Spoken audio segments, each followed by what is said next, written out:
আসসালামু আলাইকুম সবাইকে। এই গরমে সবচেয়ে দরকারি আর উপকারী একটা খাবার হলো টক দই। আর এই টক দই যদি এইরকম পারফেক্টভাবে ঘরেই তৈরি করে নিজেরা খাওয়া যায় এবং বাচ্চাদেরকে খাওয়ানো যায়, তাহলে এর চেয়ে শান্তির আর কি হতে পারে। হোমমেড খাবারের চাইতে সেরা আর কি হতে পারে। আর দোকানের টক দই বাচ্চাকে খাওয়ানোর কোনো ভরসা আমি পাই না বলেই বাসায় আমি নিজেই তৈরি করে বাচ্চাকে খাওয়াই। আর আমি কিভাবে টক দই বাসায় তৈরি করে আমার বাচ্চাকে খাওয়াই, সেটাই আজকের ভিডিওতে আমি আপনাদের সাথে শেয়ার করব। আশা করছি আপনাদের হেল্প হবে আর আপনারাও আমার রেসিপি ফলো করে পারফেক্টভাবে দই বসাতে পারবেন। দই তৈরির জন্য লাগবে কিছুটা দই অথবা দই বীজ। আপনারা চাইলে পুরনো দই ব্যবহার করতে পারেন, দোকান থেকে কিনে, অথবা ঘরে তৈরি দইয়েরও কিছুটা অংশ ব্যবহার করতে পারেন, অথবা দই বীজ তৈরি করে নিতে পারেন আর সেটা দিয়ে দই তৈরি করতে পারেন। আর দই বীজ তৈরি করার জন্য লাগবে ফ্রেশ কাঁচা দুধ। এই দুধটা কিন্তু জ্বালানো না, কাঁচা দুধ। আর এটার ভেতরে কোনো পানি মেশানো হয়নি, জাস্ট দুধটাই নেওয়া হয়েছে আর তার মধ্যে 4-5টা কাঁচা মরিচ দিয়ে এভাবে ঢাকনা বন্ধ করে একটা বক্সে করে এভাবে গরম কোনো জায়গায় রেখে দিতে হবে। মনে রাখবেন এটা কিন্তু টাটকা কাঁচা দুধ আর এর সাথে কোনো পানি মেশানো হয়নি। আর 4-5টা কাঁচা মরিচ বোটা সহ দিয়ে ঢাকনা বন্ধ করে এভাবে রেখে দিতে হবে চুলার পাশে বা গরম কোনো জায়গায়। 5-6 ঘন্টা রেখে দিলেও জমে যেতে পারে এখন যে পরিমাণ গরম, অথবা গরম কম থাকলে আপনারা 10 থেকে 12 ঘন্টা রেখে দিতে পারেন। 10 ঘন্টা পর ঢাকনা খুললে দেখতে পারবেন দুধটা সুন্দরভাবে জমে গেছে এবং দই বীজ রেডি হয়ে গেছে। এটা কিন্তু সরাসরি কোনোভাবেই খাওয়া যাবে না। এটা শুধুমাত্র দই তৈরির জন্যই ব্যবহার করা যাবে। এটা দিয়ে আপনি টক দই তৈরি করতে পারবেন, মিষ্টি দইও তৈরি করতে পারবেন, কিন্তু কোনোভাবেই সরাসরি এটা খেতে যাবেন না, এটা খাওয়া ঠিক হবে না। এটা তৈরির সময় হালকা পানি বের হলেও সমস্যা নেই, সেটা ছেঁকে নিয়ে দই তৈরি করা যাবে। আর এটা নর্মাল ফ্রিজে 2-3 দিন রেখেও আপনি দই তৈরি করতে পারবেন। এখন দই তৈরির মূল প্রসেসে চলে যাচ্ছি। দই তৈরির জন্য যে দইটা আমি দই বীজ হিসেবে ব্যবহার করব, সেটা এখানে 5 চা চামচের মতো আমি নিয়ে নিচ্ছি। এখানে 5 চা চামচ টক দই নিয়েছি। তারপর এটা এভাবে নেড়ে ভালো করে ছাঁকনিতে রেখে দিতে হবে। আধা ঘন্টার মতো রেখে দিলে ভালো হয় দইয়ের পানিটা ঝরানোর জন্য, কারণ দইয়ে কিন্তু কিছুতেই পানি থাকা যাবে না। দই ভালোভাবে জমার মেইন শর্ত হচ্ছে এই যে দই বীজ হিসেবে যে দইটা ব্যবহার করছেন, এটা থেকে পানি ভালোভাবে ঝরিয়ে নিতে হবে।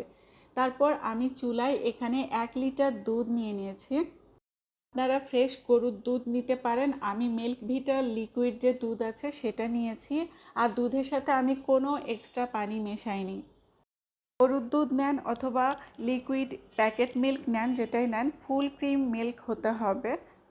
আর এর সাথে কোনো এক্সট্রা পানি মেশানো যাবে না। আমি চুলায় দেওয়ার পর একটু নেড়ে দিচ্ছি যেন সবটুকু দুধ ভালোভাবে গরম হতে পারে। চুলার আঁচ মিডিয়াম থাকবে। আর প্রথমবারের মতো দুধটা যখনই এভাবে উতলে উঠবে তখনই সাথে সাথে চুলাটা বন্ধ করে দিতে হবে। দুধ জ্বালানোর কাজ কিন্তু এখানেই শেষ, এরপর আর দুধ জ্বালানো যাবে না। জাস্ট প্রথম বলক আসা বা প্রথমবার উতলে ওঠা পর্যন্তই এটা জ্বালাতে হবে, চুলায় রাখতে হবে, আর সাথে সাথে চুলা বন্ধ করে দিয়ে দুধটা নেড়ে ঠান্ডা করে নিতে হবে। এটাও কিন্তু অনেক ইম্পর্টেন্ট যে টক দই বানানোর জন্য দুধ বেশি সময় জ্বালানো যাবে না। তো আমি দইটা পানি ঝরানোর জন্য রেখে দিয়েছিলাম, দেখতেই পাচ্ছেন মাত্র 5 চা চামচ টক দই থেকে কতগুলো পানি বের হয়েছে। এই পানিটা ঝরিয়ে নেওয়া খুবই ইম্পর্টেন্ট। এখন আমি দুধটা চুলা থেকে নামিয়ে নিয়েছি এবং ঘন ঘন নেড়ে ঠান্ডা করছি। এবং এটা খেয়াল রাখবেন অবশ্যই ঘন ঘন নেড়ে দুধটা ঠান্ডা করতে হবে, কারণ দুধটা যদি আপনি ঠান্ডা হওয়ার জন্য নাড়াচাড়া না করে রেখে দেন তাহলে উপরে মোটা হয়ে সর পড়ে যাবে, তাহলে টক দইটা ভালো হবে না।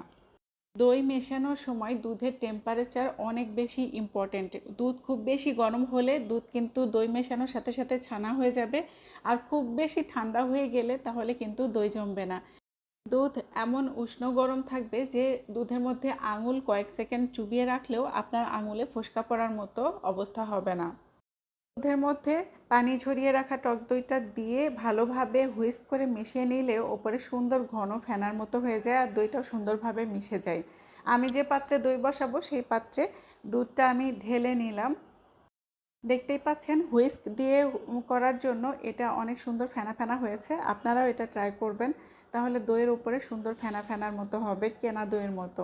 তারপর আমি চুলায় একটা পাত্রের মধ্যে স্ট্যান্ড বসিয়ে তার মধ্যে আমার দইয়ের বাটিটা বসিয়ে ঢাকনা দিয়ে ঢেকে দিয়ে তার উপরে একটা টাওয়েল দিয়ে সুন্দরভাবে পুরা পাত্রটাকে, যেটাতে আমি দই বসিয়েছি, এটা সুন্দরভাবে মুড়িয়ে দিতে হবে যেন পাত্রের ভেতরের গরম ভাবটা কোনোভাবেই বাইরে বের না হয়। তারপর ঢাকনা দিয়ে ঢেকে দিতে হবে এবং ঢাকনার যে ছিদ্র আছে সেটাও বন্ধ করে দিতে হবে। অর্থাৎ আপনার মেইন উদ্দেশ্য হবে দইয়ের পাতিলে যে তাপটা যাচ্ছে সেটা যেন বাইরে বের হতে না পারে, সেটা পুরোটাই দইয়ের উপরে পড়তে থাকে। এভাবে লো মিডিয়াম আঁচে 5 মিনিটের মতো রেখে চুলা বন্ধ করে দিতে হবে। তারপর ঢাকনা না খুলেই এটা গরম জায়গায় রেখে দিতে হবে 2 থেকে 3 ঘন্টার মতো।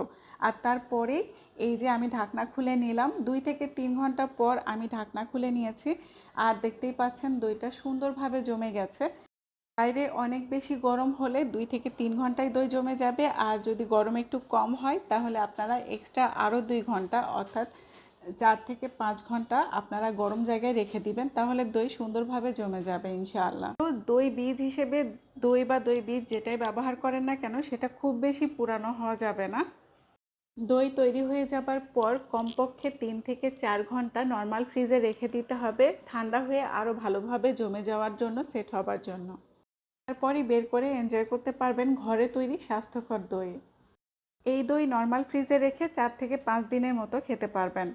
গরমে বাচ্চাদের জন্য টক দই দিয়ে অনেক হেলদি রেসিপি শেয়ার করব, সেজন্য পেজে অবশ্যই ফলো দিয়ে রাখবেন আর আমার ইউটিউব চ্যানেল শিল্পী সাবস্ক্রাইব করে রাখবেন। এই ভিডিওটি ভালো লাগলে অবশ্যই শেয়ার করতে ভুলবেন না।